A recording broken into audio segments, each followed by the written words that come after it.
Sugarfoots is a rag doll company.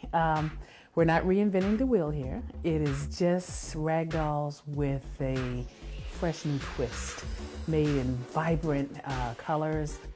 When I first started out at Sugarfoot, I would catch the train. And because when I was in Africa, I saw women sell everything in a basket.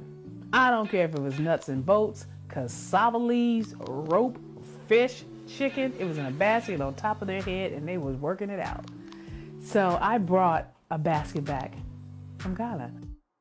So I started putting the dolls in there. So I'm on the train and people were just riding and I'm holding the dolls and they said, "What do you got in the basket?" I said, "So glad you asked."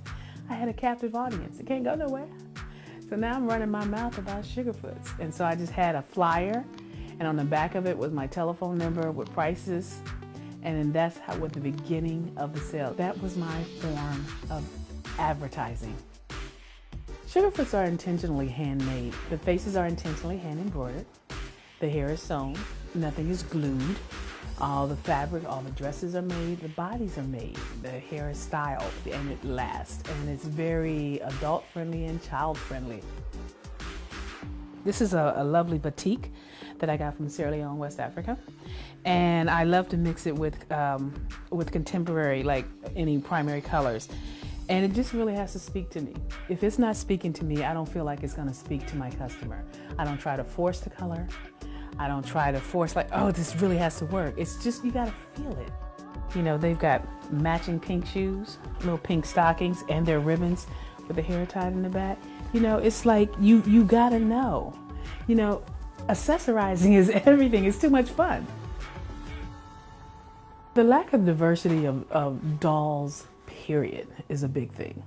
You know, high kudos to American Girl for stepping out and doing certain things with dolls, but it still, to me, did not embrace the culture of people of color. If you notice, the Sugarfoots dolls are designed in 3 complexion shades of cocoa, ginger, and cinnamon. So what did I want to do?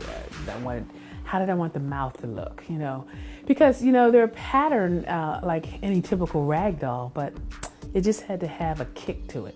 I've been fortunate enough to have Sugarfoots featured in some various children's museums across the country. The Smithsonian here in Washington, D.C. One of the biggest things that ever happened to Sugarfoots, Essence Magazine did a full-blown feature story on me, a full-page story, featuring me and the dolls. My phone blew off the hook. It was excellent. I started writing Sugarfoots children's books as a spin-off of the dolls. So not only do they learn about the diversity of the dolls, they learn about the diversity of a different culture through folk tales. So I wanted the books to come to life. So I started a performing arts camp, and the Sugarfoots books come to life as the play. My desire for Sugarfoots is I want it to be the next household word, that this is something special. I want all races to own and play with a Sugarfoots doll. Anytime anyone wants to get in touch with me, please go to sugarfoots.com. And that's an S at the beginning and the end, sugarfoots.com. You can call me on my toll-free number at 1-800-354-2909. I have a Sugarfoot song. It's like, when you're sugarfooting, you can do so many things. You can dance, you can laugh, you can even have wings, taking you to places that will challenge your mind.